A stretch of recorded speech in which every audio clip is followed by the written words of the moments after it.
예, 우리 이렇게 돌아보시면서 이렇게 인사 나눕니다. 좋으신 하나님께서 당신과 함께 하십니다. 좋으신 하나님께서 당신과 함께 하십니다. 아멘. 여러분과 함께 하시는 분이 어떤 하나님이시라고요? 예, 좋으신 하나님인 줄 믿습니다. 네, 아멘.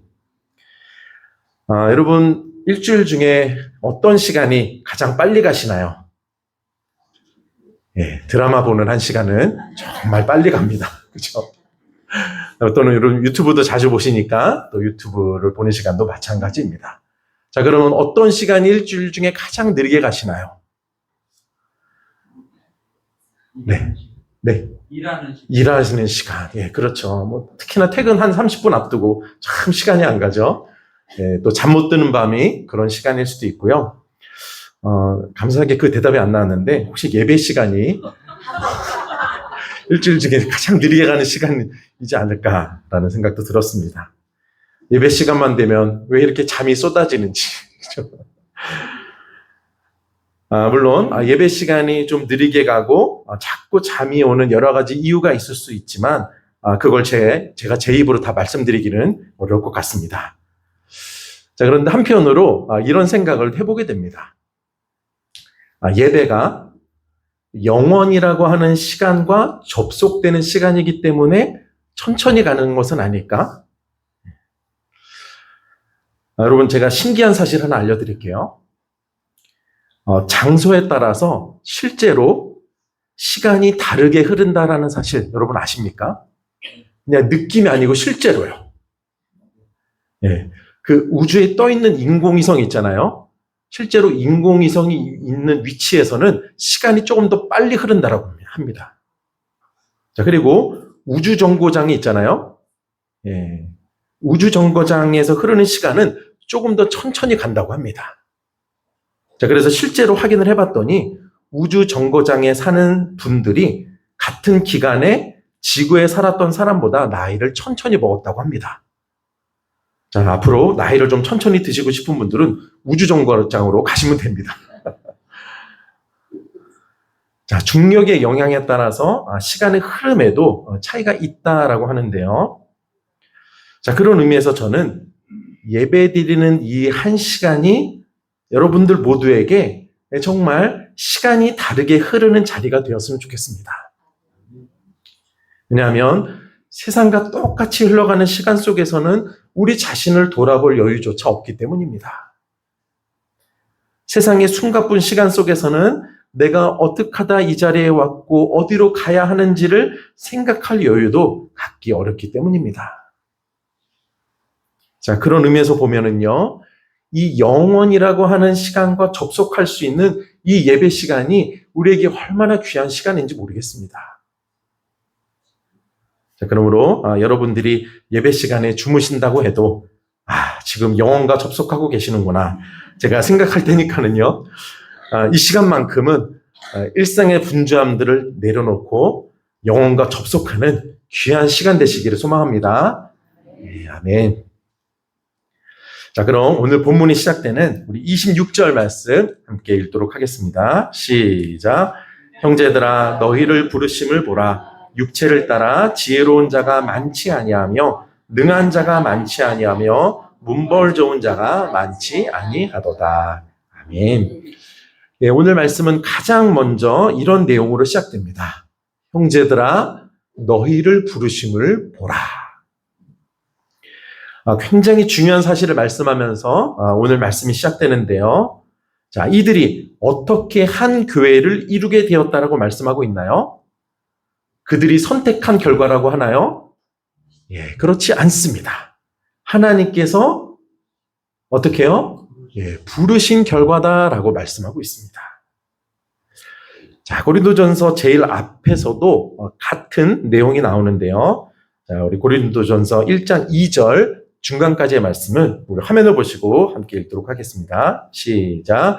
고린도에 있는 하나님의 교회 곧 그리스도 예수 안에서 거룩하여지고 성도라 부르심을 받은 자들과. 아멘. 성경 안에서요, 우리 교회가 어떤 곳인지를 가장 잘 설명하는 구절인데요. 교회는 성도라고 부르심을 받은 자들의 모임이다라는 것입니다. 자, 우리가 언뜻 생각할 때는 누군가가 나를 인도해서 내가 교회에 다니는 것처럼 생각됩니다. 하지만 그 사람을 통해 나를 교회로 이끈 분은 누구시란 말씀인가요? 예, 하나님이시라는 것입니다. 자, 그런 의미에서 우리 옆에 분에게 이렇게 좀 말씀해 주시면 좋겠습니다. 당신은 하나님께서 부르셨습니다. 당신은 하나님께서 부르셨습니다. 예, 그렇습니다, 여러분. 여러분, 우리가요, 어떻게 이 자리에 있는지, 내가 왜 이곳에 있는지 아는 것은 참 중요합니다. 가끔 그런 말씀 하시는 분들이 계시는 것 같습니다. 아이고, 내가 어떻게 하다가 이런 사람과 결혼해가지고, 혹시 여러분 가운데 그런 말씀 해보신 적 있으세요? 웃으시는 이유를 제가 어떻게 이해를 해야 될까요? 네. 네, 여러분, 무슨 말인가요? 그 사람과의 결혼이 내 선택의 결과다라는 이야기입니다. 자, 그래서 그 선택을 후회한다라는 말입니다. 자, 하지만 그렇게 결혼이 내 선택의 결과이기만 하다면 가정의 기초는 너무나 불안합니다. 왜냐하면 우리는 늘 옳은 선택을 하지는 않기 때문입니다. 그래서 요즘 많은 부부들이 자신의 선택을 물으려고 하는 것 같습니다. 하지만 우리 두 사람을 하나님께서 만나게 하셨다라는 확신을 가진 부부와 과정은 전혀 다릅니다. 그 가정이 누구로부터 시작되는 건가요? 예, 내 선택이 아니라 하나님으로부터 시작되는 가정입니다. 자, 그래서 하나님이 만나게 하셨다라는 확신으로 시작되는 부부와 가정은 단단합니다. 물론 살아가면서 여러 가지 어려움은 겪을 수 있겠지만 그 풍랑 속에서도 크게 흔들리지 않습니다. 왜냐하면 시작이 다르고 기초가 다르기 때문입니다. 자, 그러므로요, 저는 여러분의 만남과 가정을 하나님께서 이루어 주셨다라는 사실을 확신하게 되시기를 축복합니다. 예, 아멘. 그게 바로 가정의 기초가 되어야 된다는 겁니다. 자, 그와 마찬가지로 우리가 이렇게 한 교회를 이루고 있는 것은 우리의 선택의 결과가 아니라 하나님의 부르심의 결과다라는 것입니다. 자, 혹시 이 시간에 이런 생각 하시는 분 안 계시겠죠? 아유, 괜히 나를 이곳에 불러주셔가지고 갈 곳도 많고 할 일도 많은데 네, 저는요, 저와 여러분이 이렇게 생각하는 것이 아니라 하나님께서 우리를 성도로 불러주셨다는 그 사실에 감사하고 감격할 수 있게 되기를 소망합니다. 아멘. 예, 아마 그 이유를 오늘 말씀에서도 발견하실 수 있을 것입니다. 자, 그럼 왜 하나님께서는 우리를 부르셨을까요? 갈 곳도 많고 할 일도 많은 우리를 하나님께서는 왜 우리를 이 자리에 불러주셔서 한 교회를 이루게 하신 걸까요? 자, 아까 읽었던 말씀인데요. 자, 오늘 본문이 시작되는 26절 말씀은 1차적으로 고린도 교회에 부르신 사람들이 어떤 사람들인지에 대한 내용인데요. 여러분, 지혜로운 자가 그 교회에 많았다고 하나요? 네, 많지 않았다고 합니다. 자, 여기서 능한 자라는 말은 부자나 출세한 사람을 의미하는데 그런 사람들이 많았다고 하나요? 예, 그렇지 않습니다. 자, 마지막으로 문벌 좋은 자는 말 그대로 가문이 좋은 사람인데 그런 사람들도 많지 않았다라고 합니다. 실제 이 당시에 고린도라는 도시는요, 굉장히 큰 도시였고 또 풍요로운 도시였습니다. 자, 그러니까 똑똑하고 돈 많고 일명 잘난 사람들이 많은 도시였습니다.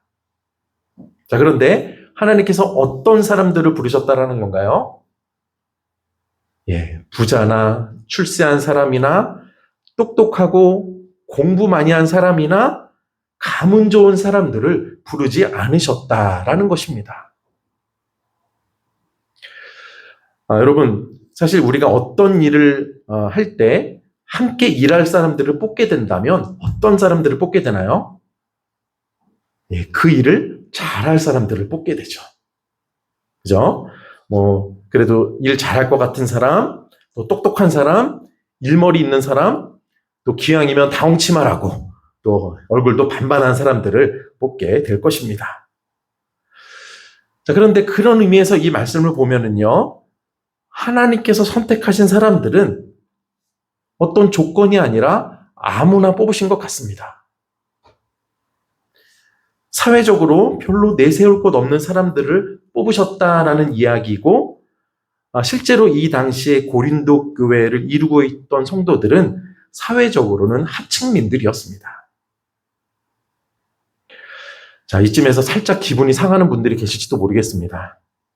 자, 제가 말씀을 시작하면서 우리는 모두 하나님께서 부르셔서 이 자리에 있는 것이라고 했는데, 이렇게 하나님이 잘난 사람들을 부르신 것이 아니라 아무나 부르셨다라는 이 말씀을 보시면서 뭐야, 그럼 내가 아무나야?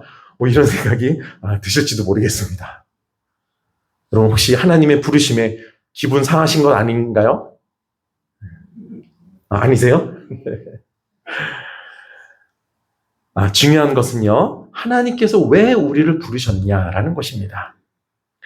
자, 그 이유를 이어지는 말씀을 통해 알 수 있는데요. 우리 이어지는 27절 말씀 함께 읽도록 하겠습니다. 시작. 그러나 하나님께서 세상에 미련한 것들을 택하사 지혜 있는 자들을 부끄럽게 하려 하시고 세상에 약한 것들을 택하사 강한 것들을 부끄럽게 하려 하시며. 아멘. 그렇습니다. 하나님께서 미련한 자들을 택하신 이유는 지혜 있는 사람들을 부끄럽게 하시기 위함이라는 것입니다. 또 약한 자들을 택하신 이유는 강한 자들을 부끄럽게 하시기 위해서라고 말씀합니다. 자, 그렇다면 택함받은 우리가 어떤 사람들이라는 건가요? 예, 우리는 미련한 사람들이고 약한 사람들이다라는 것입니다. 여기서도 어쩌면 다시 한번 기분이 상하실지도 모르겠습니다. 하지만 조금만 기분을 가라앉히시고 끝까지 들어보시면 좋겠습니다. 자, 이어서 하나님께서 이렇게 하시는 궁극적인 이유가 무엇인지를 말씀하는데요. 우리 29절 말씀 함께 읽도록 하겠습니다. 시작. 이는 아무 육체도 하나님 앞에서 자랑하지 못하게 하려 하심이라. 아멘. 그렇습니다. 하나님께서 이렇게 하시는 이유는 어떤 사람도 하나님 앞에서는 자랑하지 못하게 하시기 위해서라고 말씀하고 계십니다. 바울이요, 지금 이런 말씀을 전하는 이유가 있는데요. 이때 고린도 교회 안에 여러 가지 어려운 문제들이 있었기 때문입니다. 자, 그 중에 하나가 바로 화면에 보이는 이 모습인데요. 그때 고린도 교회 안에 이렇게 파가 나누어져 있었습니다. 자, 무슨 조직폭력배도 아니고 바울파가 있었고요. 아볼로파가 있었습니다. 또 베드로파가 있었고 그리스도파가 있었습니다. 자, 여러분, 이렇게 교회 안에 여러 파가 갈라져 있었다라는 이야기는 단지 자기가 좋아하는 사람을 따랐다라는 의미만 있는 것은 아닙니다. 여러분, 자기 파가 아닌 사람에 대해서 예를 들어 내가 바울파라고 한다면 바울파가 아닌 다른 파 사람들에 대해서 어떻게 생각했다는 의미일까요? 예, 저 사람들은 틀렸다라고 생각했다는 의미입니다. 예, 저 사람들에게는 문제가 있다라고 생각했다는 의미입니다. 예, 그러니까 파가 갈라지지 않았겠습니까? 자, 바울이 볼 때 그 모습이 너무 안타까운 겁니다. 왜요?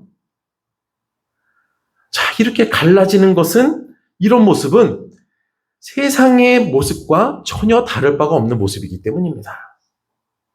자, 그래서 안타까운 마음에 펜을 들어서 기록한 편지가 바로 고린도 전서입니다. 오늘날 많은 사람들이 교회를 잘 신뢰하지 못하는 것 같습니다. 통계 조사를 보면 우리나라 사람들이 가장 많이 신뢰하는 종교가 안타깝게도 기독교가 아닙니다. 여러분, 왜 그럴까요? 그 이유는 사실 간단합니다. 많은 교회들의 모습이 세상과 크게 다를 바가 없기 때문입니다. 고린도 교회가 우리에게 보여주는 모습도 비슷합니다. 교회 안의 모습이 세상과 크게 다르지 않은 거예요. 세상 사람들과 똑같이 이렇게 팔을 나누고 그러면서 상대는 잘못되었다라고 손가락질하는 모습이었다라는 것입니다. 자, 그래서 그 모습을 본 바울이 하나님께서 여러분을 부르신 이유는 그렇게 살라고 부르신 것이 아니라는 말씀을 전하기 위해서 이 말씀을 기록한 것입니다. 하나님께서 여러분을 부르신 중요한 이유가 있다라는 것입니다.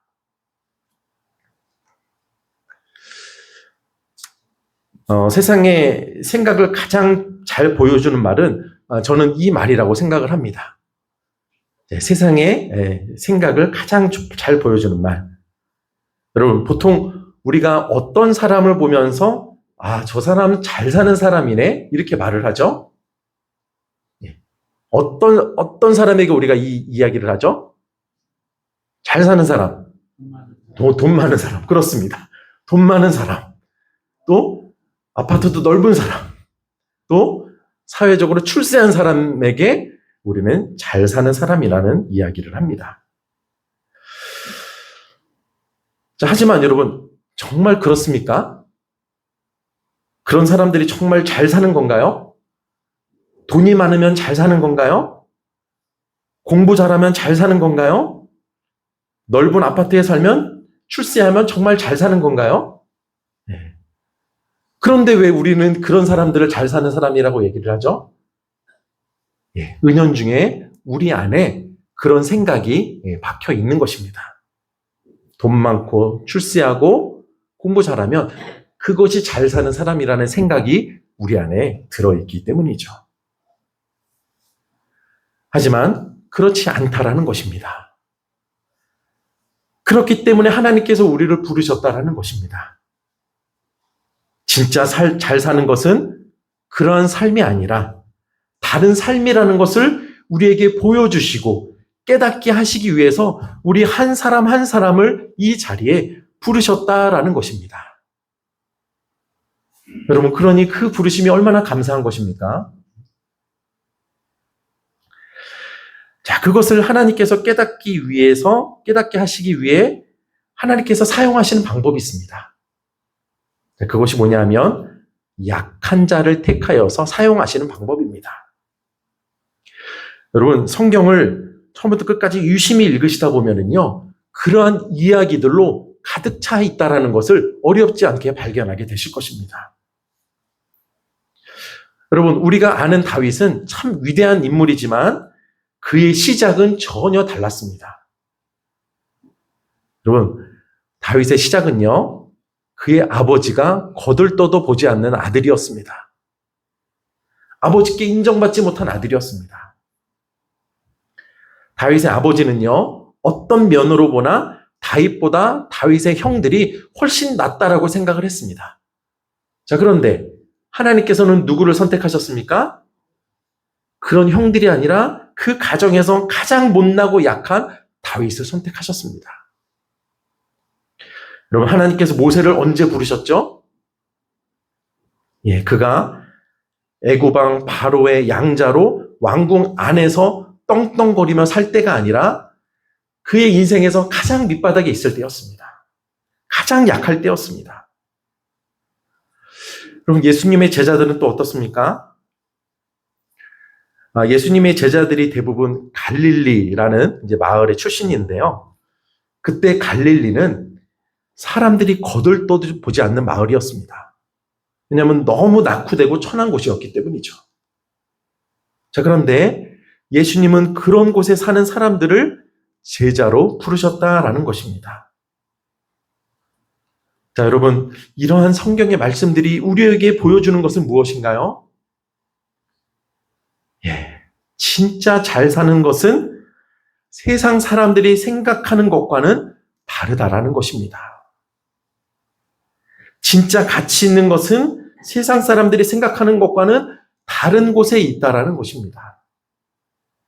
그래서 하나님께서는 그것을 보여주시기 위해서 세상에 지혜롭고 강한 자가 아니라 어쩌면 우리처럼 미련하고 약한 자를 택하여서 하나님의 능력을 보여주신다라는 것입니다. 여러분, 그럴 때요, 그 안에서 놀라운 역전이 일어나게 됩니다. 미련한 것이 미련한 것인 줄만 알았는데 그 미련한 것이 진짜 지혜라는 것이 드러나게 됩니다. 약함이 약함인 줄만 알았는데 그 약함이 진짜 강함이라는 사실이 드러나게 해주신다라는 것입니다. 자, 여러분, 두 사람이 있다고 한번 생각을 해보겠습니다. 한 사람은 가진 것이 너무 많아서 자기 힘으로 살아가는 사람입니다. 자기 자신을 의지해서 살아갑니다. 자, 그런데 한 사람은 너무 연약해서 매일 이렇게 살아가라는 거예요. 하나님, 저를 도와주세요.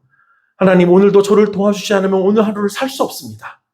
여러분, 이 두 사람이 있는데 여러분 보실 때 어떤 사람이 더 강한 사람 같으세요? 첫 번째 사람인가요? 두 번째 사람인가요? 예, 겉으로 볼 때는 첫 번째 사람이 당연히 강하게 보입니다. 예, 얼마나 당당합니까? 얼마나 자신만만합니까? 자, 그런데 여러분, 진짜 강한 사람은 누구인가요? 자신이 강하다고 생각하는 사람이 아니라 자신이 약함을 아는 사람입니다. 왜 그렇습니까? 겉보기에는 이 사람이 약해 보입니다. 근데 왜 이 사람이 강한 사람입니까? 그 사람이 자기 능력이 아니라 하나님의 능력을 의지하며 살기 때문입니다. 결국 그 사람을 통해서 어떤 능력이 나타나게 되나요? 사람의 능력을 넘어서는 하나님의 능력이 나타나게 됩니다. 무엇보다도 최후의 순간에 진짜 살게 되는 사람은 자기를 의지했던 사람이 아니라 하나님을 의지하는 사람이 영원히 살게 되기 때문입니다. 그렇기 때문에 자기의 약함을 고백하는 이 사람이 진짜 강한 사람이 되는 것입니다. 이런 역전의 역사를 하나님께서 하나님의 부르심을 받은 자들에게 허락해 주신다라는 것입니다. 그래서 진짜 잘 사는 사람이 누구인지를 알게 하시기 위해서 하나님께서 저와 여러분을 이 자리로 불러주신 것입니다. 여러분, 그 부르심이 정말 감사하지 않습니까? 예, 아멘. 제가 여러분에게 좀 한 분을 소개하고 싶은데요. 아마 아시는 분도 계실 거라고 생각을 합니다. 문중경 전도사님이라는 분이십니다. 혹시 아시는 분 계시나요? 예, 들어본 적 있으시죠? 예. 이분에게는요, 세 가지가 없었습니다. 첫째로, 지식이 없었습니다. 옛날에 어르신들이 다 비슷한 경험이 있으실 텐데, 딸로 태어났다는 이유로 아버지가 글을 안 가르쳐 줬습니다. 물론 뒤늦게 배우긴 하셨지만, 그러다 보니 공부를 많이 못 하셨습니다. 자, 둘째로요, 온전한 가정이 없으셨습니다. 자, 이분이 소개를 받아서 17살이라는 이제 이른 나이에 이제 시집을 가게 되셨는데, 그만 결혼하는 남편이 금세 다른 여자가 생겨서 남편의 얼굴을 한 번도 보지 못하고 신혼 첫날 밤에 소박을 맞으셨습니다. 얼굴도 보지 못하고요. 그러니까 결혼과 동시에 과부가 되어버린 것입니다. 자, 셋째로 든든한 배경도 없었습니다. 자, 이분이 당시 40세에 성경학교에 들어가셨는데 당시로서는 너무 늦은 출발이었습니다. 자, 그래서 목사 안수도 받지 않은 전도사일 뿐이었습니다. 자, 그렇게 든든한 배경이 없다 보니 이분을 불러주는 교회도 없고 그래서 사역할 곳이 없었습니다. 그래서 가시게 된 곳이 있는데요. 다른 사람들은 가지 않으려고 했던 신안군에 있는 낙도들이었습니다. 자, 낙도는요, 여러분도 아시는 것처럼 미신이 정말 강한 곳입니다. 그리고 환경도 너무 열악합니다. 그래서 다른 사람들이 그곳에 가서 복음을 전하려고 안 해서 어쩔 수 없이 이분이 그곳에 가서 복음을 전하게 되셨습니다. 근데 여러분, 그 결과가 어떻게 되는지 아십니까? 이분이 복음을 전하셨던 여러 섬들이 있는데 그 중에 증도라고 하는 섬은요, 오늘날 복음화율이 무려 90%가 넘는다라고 합니다. 그러니까 한 마을에 100명이 살면 90명이 교회를 다니고 있는 것입니다.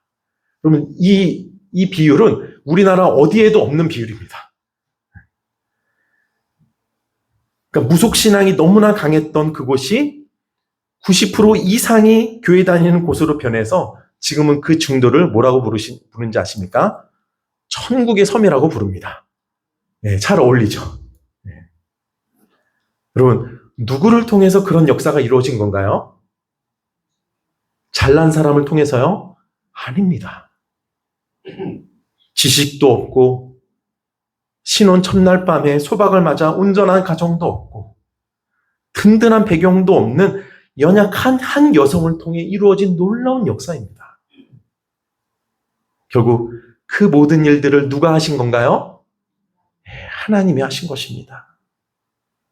자신의 연약함을 고백하는 한 여인을 통해서 하신 일입니다. 그리고 성경은 바로 그렇게 사는 것이 정말 잘 사는 것이라고 우리에게 보여주고 있습니다. 그래서 그러한 삶을 보여주기 위해서 우리를 한 사람 한 사람 불러주셨다라는 것입니다. 자, 시작할 때 말씀드린 것처럼 예배는 영혼과 접속하는 시간이라고 하셨는데, 여러분, 이 예배를 통해서 영혼과 접속하고 계십니까? 예. 만약 영혼과 접속하지 못하면 우리는 예배 끝나고 돌아갈 때 이전에 가지고 있던 생각을 그대로 가지고 돌아갑니다. 그래서 세상 사람들과 똑같이 돈 많고 출세하는 것이 잘 사는 것이라고 생각하면서 우리도 그런 꿈을 꾸며 삽니다. 그런 생각으로 다른 사람들을 바라보면서 나와 그 사람을 비교하며 살아갑니다. 그래서 늘 우리의 영혼이 목이 마릅니다. 하지만 예배를 통해서 영혼과 접속하고 돌아간다면 그때부터 우리의 삶은 전혀 달라집니다. 하나님을 의지할 수밖에 없는 나의 연약함이 약함이 아닌 강함이 되는 능력을 경험할 수 있기 때문입니다. 약하면 약할수록 하나님의 능력이 나타나는 삶을 경험할 수 있기 때문입니다. 그럴 때 비로소 우리는요, 내 약함 때문에 슬퍼하지 않게 됩니다.